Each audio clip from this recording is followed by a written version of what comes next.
The Supreme Court struck down most of President Trump's tariffs this week.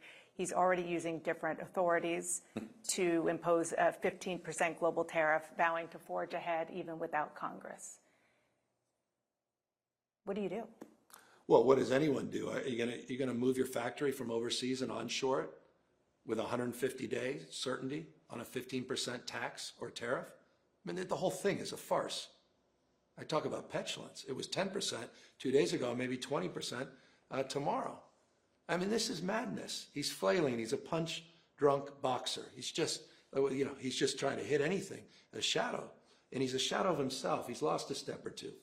Under the IEEPA, we were the first state to sue. I was out there in the Central Valley talking about how this is going to impact ranchers and small businesses and farmers, the ag community. My state larger than any other state in the country. And Justice Roberts, by the way, basically our arguments were literally laid out in detail in his response. So it was always an illegal act. He needs to return that money, he needs to refund that money with interest. He can do that in a nanosecond. They could do that electronically. They can do it electronically. They have the tariff codes. They have the ability. They do refunds all the time. They have the ability to do that. The problem is for families, it's been about $1,701 a year. That's a different requirement that I think he has to pay the American people back. I saw Besant out there almost gleeful. He was gleeful that no, we won't be doing it. This is Dumb and Dumber, Trump and Besant. They've wrecked this economy. 1.4% GDP growth in the last quarter. Inflation back up to 3%. The worst jobs market we've seen since 2013. 2.2% GDP for the entire year. He inherited 2.8. It's a wrecking ball presidency. He's wrecking this economy.